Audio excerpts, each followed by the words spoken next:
This isn't a place for folks like you. You aren't well off. Certainly, we haven't been blessed with good circumstances.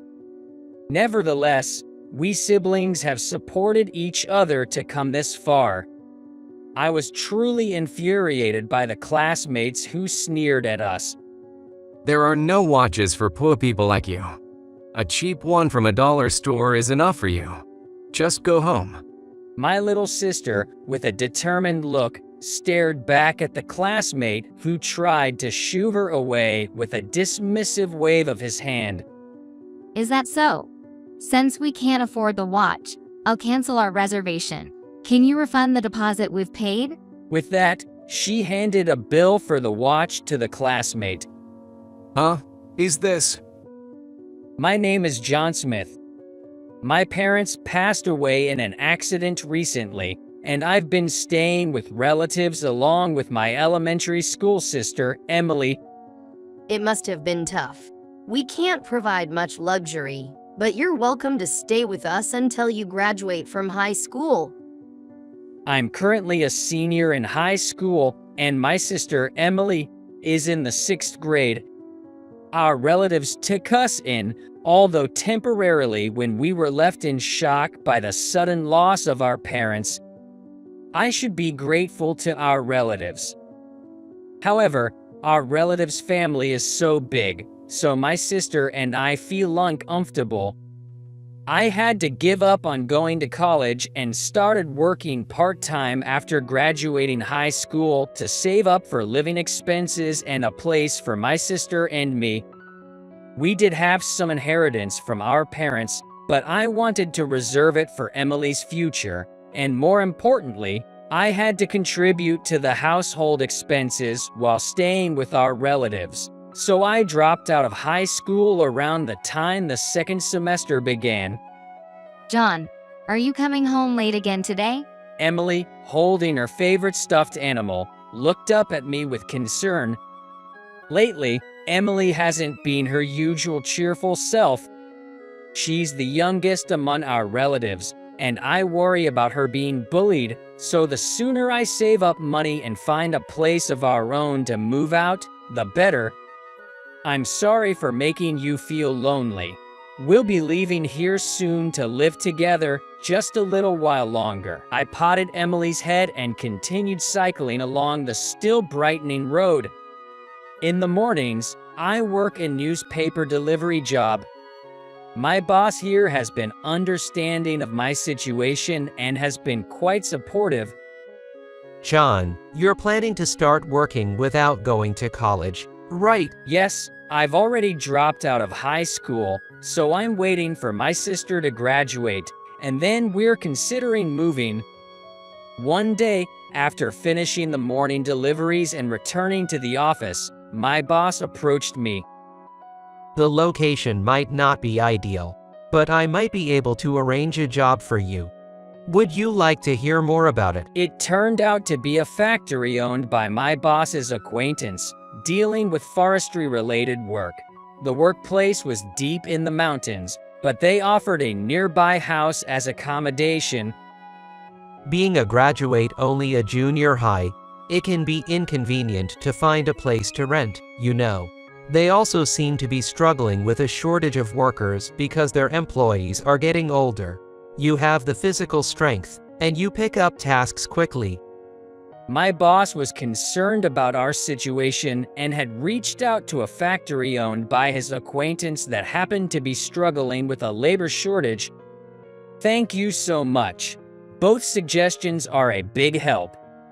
In our rural hometown, where we grew up, it was pretty challenging for high school dropouts like us to find both employment and a place to live, so this offer was greatly appreciated.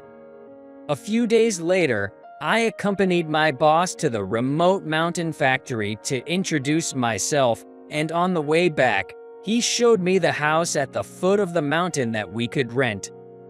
It was a modest single-story house, surprisingly well maintained inside. The bathroom and toilet were clean.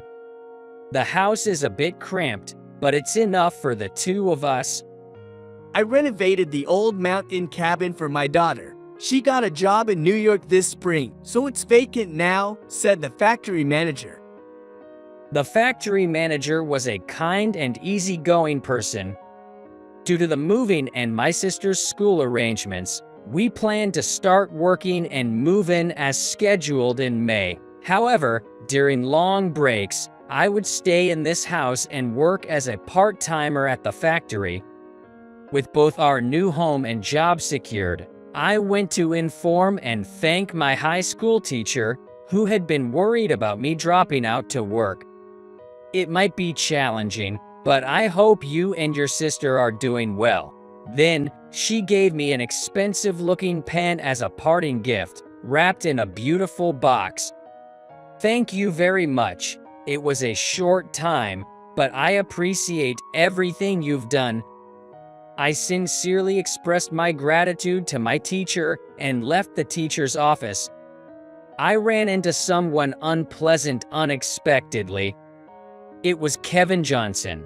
He is the son of a local landlord. He was the typical spoiled, wealthy kid, always acting like he was better than everyone else. Oh, you are the poor John. I heard you dropped out of school. He sneered with a smirk as he approached me. You dropped out of school to work, right? It must be tough for poor folks like you. I know you are still living on your parents. This guy was always like this.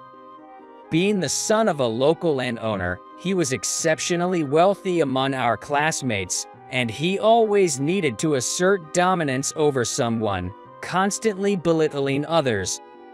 Of course, I was not exempt from his mockery. In this rural area, the student body remained relatively unchanged from elementary to high school.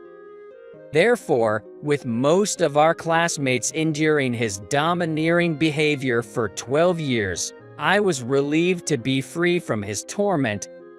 During field trips, he would flaunt his luxurious clothes, shoes, and belongings with high-end brands, scrutinizing and mocking each person's belongings. Ew, your cloth is so low-end. Which brand is it? Poor thing. Why do commoner clothes have such misery? Can't afford better clothes, huh? When he said things like this, I couldn't help but hang my head in silence, unable to respond. Our long-awaited field trip would be spoiled. His habit of asserting dominance wasn't limited to field trips. It happened during school events and even in our daily school life. I'm superior in every way, and you guys are just bottom feeders. That was his constant mantra. When he sensed I might respond, he'd taunt me, "Hey, a poor guy like you shouldn't talk back to me. Poverty is contagious, you know." But today, he went further, saying, "I'm different from you, you know. After graduation, I'm buying a luxury condo in the city and heading to a renowned university." Despite thinking about what's so special about attending a well-known private university across the country, meeting him today would be the last time. "I see. That's impressive," was all I replied with before quickly leaving the scene. Then, the new year arrived, and in May, my sister graduated from elementary school and would become a middle school student in August. I appreciate your hospitality. From now on, my sister and I will make our own way in life.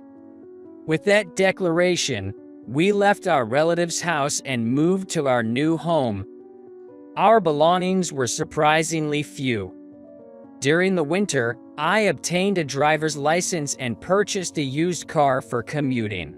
I worked diligently at the remote mountain factory every day. As a congratulatory gift for my sister's enrollment, I bought her a bicycle, and although our commutes to school and work were time-consuming, we managed to get by. I'm sorry, I know it's inconvenient with the school being so far away. Nat John, thank you for your hard work every day. I appreciate it. Fortunately, the factory's operating hours allowed us to finish before outside got dark due to its remote location. Although the mornings were early, we could still go shopping after work, prepare meals, and have dinner together every day. We made sure to share dinner and have some conversation. While there were many challenges, we managed to live relatively happily. Hey John, there's something I want to ask. Emily, with a serious expression, brought up the topic when she was about to enter high school. I want to go to college. She handed me a pamphlet, which turned out to be from a national university. I want to study marketing. I absolutely want to make life easier for you in the future, and I think I have potential with my current academic abilities. I see. Emily, do as you wish. I couldn't go to college, but I've been thinking that if you wanted to, I would support you. Yes, I had been working part-time and saving money even before dropping out of school in preparation for this moment. We were able to rent this house at a low cost through the factory manager's connections, and we weren't indulging in any significant luxuries. So, I had enough savings to send Emily to an ordinary private university. When I told Emily, she said, "Thank you, I'll definitely repay you," and worked even harder in her studies. Emily was originally quite talented, and she consistently ranked at the top of her class for all 3 years of high school. She also achieved her goal of being accepted into the national university she aspired to. Okay, I'm off. I'll be back during summer vacation, Thanksgiving, and Christmas, so don't look so sad. I'll work hard and come back. With those words, carrying only a few belongings, Emily boarded the train. This house, where we had supported each other for 6 years, shouldn't have felt particularly spacious, but it suddenly seemed much larger. Both Emily and I were determined to do our best in our respective endeavors, and I returned to my daily work routine. Even though it was a national university, living alone would surely be costly, so I sent her a monthly allowance. Over the course of 4 years, I eagerly looked forward to Emily's return during the long breaks, where she would share stories of her college life. Hey John, I'm doing just fine now. Thanks to you, I've secured a great job. As spring approached, marking nearly 5 years since summer had left, I received a cheerful phone call with this wonderful news. She had landed a job at a renowned marketing company. Oh, that's incredible. You've really worked hard. I couldn't hold back the tears as I heard the news over the phone. Since we had left our relative's house together, I think we faced numerous hardships along the way. It wasn't an easy journey by any means, and there were many times we had to endure difficulties.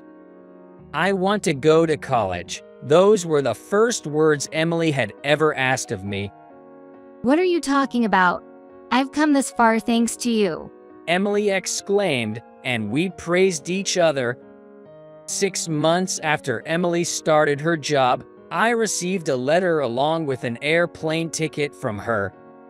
To my big brother, it's my turn to repay you this time. The date on the ticket happened to be on my birthday. "Hello, Emily," I hastily called her. Oh, big brother, did you receive the ticket? Come visit me. I'll be waiting. Over the phone, Emily laughed mischievously. On the scheduled day, I took half a day off to match the airplane's arrival time. Although I was a bit late, I was heading to the meeting in my commuter sweatshirt and sweatpants. Sorry for doing this on your birthday. You're going to see Emily, right? Take your time. The manager gave me a 2-day off for tomorrow and the day after. I barely made it onto the airplane in time. It'll take about 2 hours to reach the place where Emily is waiting. I wonder if it's okay to meet her for the first time in a while dressed like this. Despite my thoughts, I drifted off to sleep for a brief moment. Hey John, long time no see. As soon as I arrived at the station, Emily rushed towards me. It had been about half a year since we last met, but I felt so nostalgic and reassuring. It must have been a long journey. Thank you. So, do you have any plans for today? Follow me. She took my hand and led me to her car. It felt fresh to ride in a car driven by Emily. While chatting about trivial matters, we arrived at a high-end watch store. We're here. She encouraged me to get out of the car. I've been taken care of by you all this time, so I wanted to give you a lifetime watch as a gift. Oh no, no, no. I'm dressed like this. And besides, something this expensive. I was pushed into the store forcibly, and I was left in disbelief when I saw someone familiar. Welcome. Wait, what? It's you, Smith. It was a local classmate, Kevin Johnson. What's with that outfit? This isn't the kind of store for poor folks like you.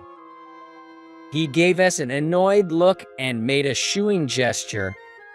Emily immediately stepped forward. I came to buy a birthday present for my brother.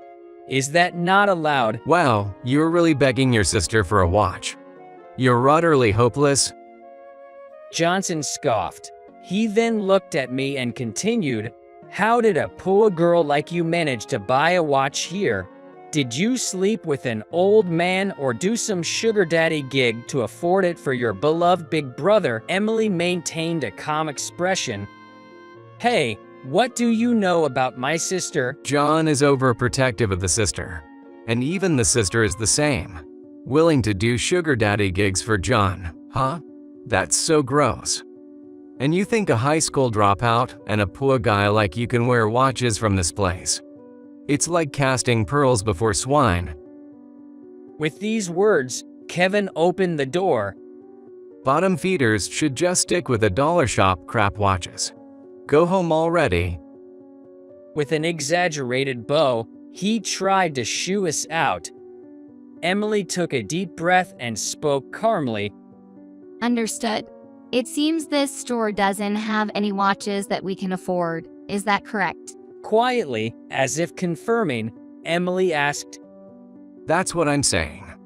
So go home already. Johnson replied, sounding annoyed. Then Emily handed Kevin an envelope from her bag and smiled. In that case, I will cancel the watch I had reserved and request a refund for the advance payment I made. Kevin glanced at the envelope with an expression that seemed to say, "What is this?" and reluctantly checked its contents. His face turned ashen in an instant. Inside that envelope was a receipt for the reservation deposit of $200,000 for a limited edition watch that Emily had reserved. She had prepared and customized this high-end watch, thinking it would suit me. And she had already paid $150,000 as the reservation deposit. Upon hearing the commotion, the store manager came out. What's all this commotion about, Miss Emily? We've been waiting for you. Your reserved watch is ready. Please come this way. The store manager, upon seeing Emily, greeted her respectfully and tried to guide her to a meeting room in the back. However, Emily shook her head and said, "I'm sorry, but can we cancel the reservation? It seems that this store doesn't carry watches that are within our budget. We'll go ahead and purchase a watch that suits our." She glanced briefly at Kevin as she spoke. Kevin's face turned pale, and he trembled. Kevin, what's going on here? The store manager, who had been trying to assist us moments ago with a gentle expression, now wore an angry expression that made him unrecognizable. However, he quickly redirected his attention towards us. Our staff at this store has been insulting. This is regarding the refund of the reservation deposit. Given the substantial amount, we will follow up with an apology and process the refund later. The manager bowed deeply. He seemed to be assessing Emily's mood. Don't worry.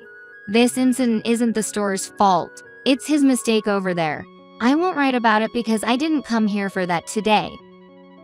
The store manager, understandably, tried to gauge Emily's reaction.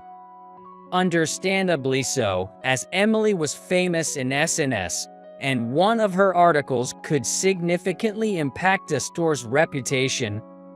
When Emily began her university studies, I had purchased her a high-quality computer as a gift, thinking it would be useful for her classes and future work. As part of her marketing studies, she had started a review blog as Emmy. Her SNS provided honest and precise product recommendations, even if it meant giving a negative review, along with analytical insights and suggestions for improvement, which had proven to be quite influential.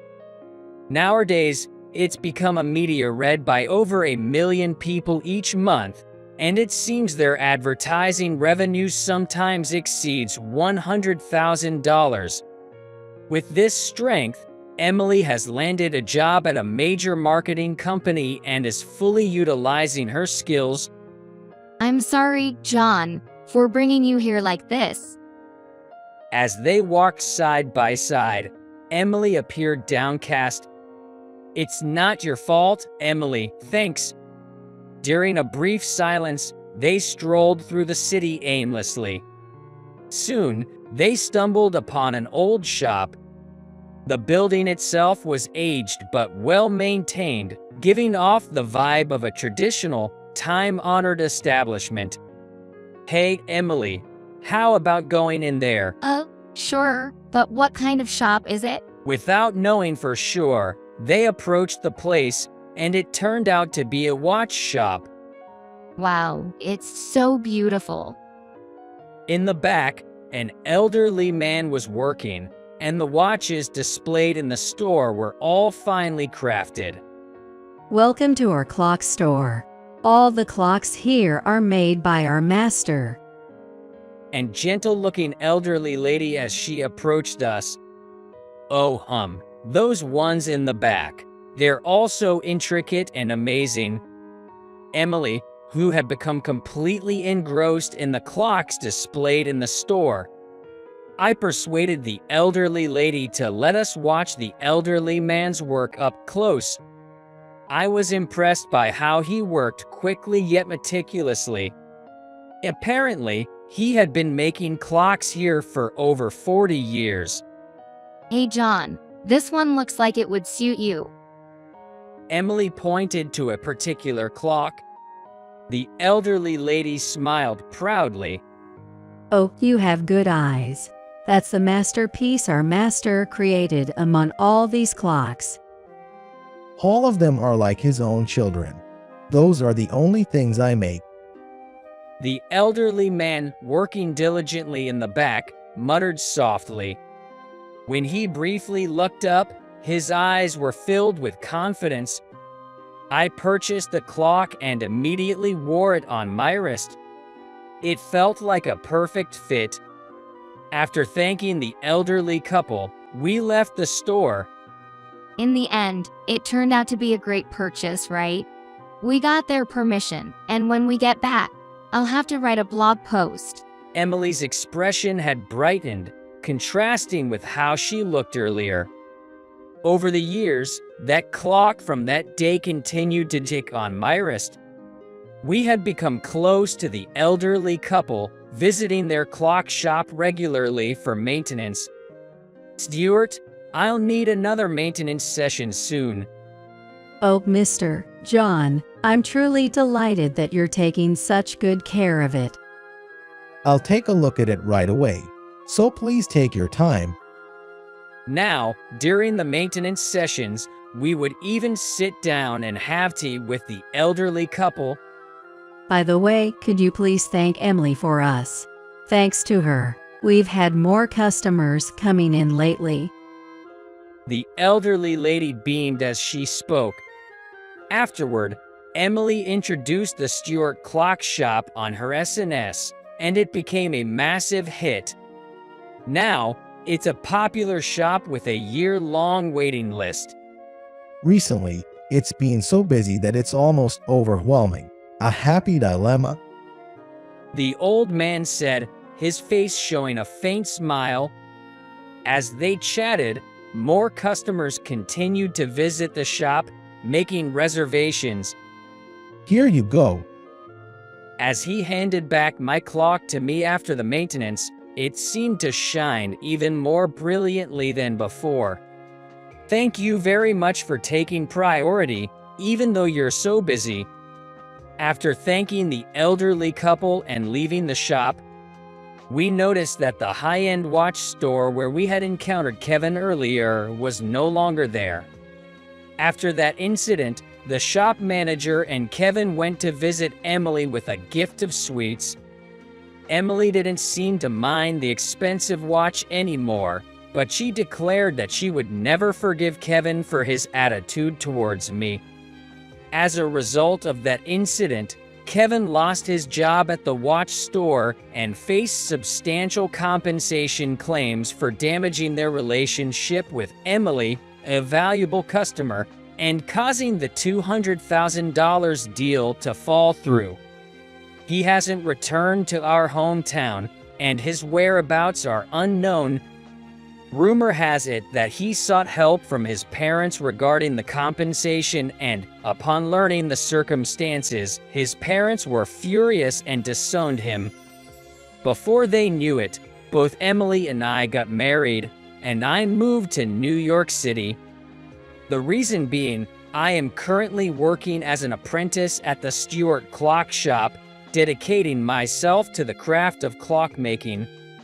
After repeatedly going for maintenance, they asked me if you wanted to take over the business. At first, I declined, considering my obligations to the original factory. However, I couldn't resist the enthusiasm of the old lady. Most importantly, the opportunity to learn the skills from the elderly man was a big attraction for me. The factory manager also graciously supported me, and that brings us to today. Emily's family lives nearby, and we enjoy lively and warm days together. Although my student days were tough, the warm family I longed for is right here now. John, I've brought some snacks. Emily came to the workshop with her niece Natalie. I feel joy in savoring these happy moments. I wish for nothing more than these peaceful times to continue forever, and I'm determined to live today to the fullest.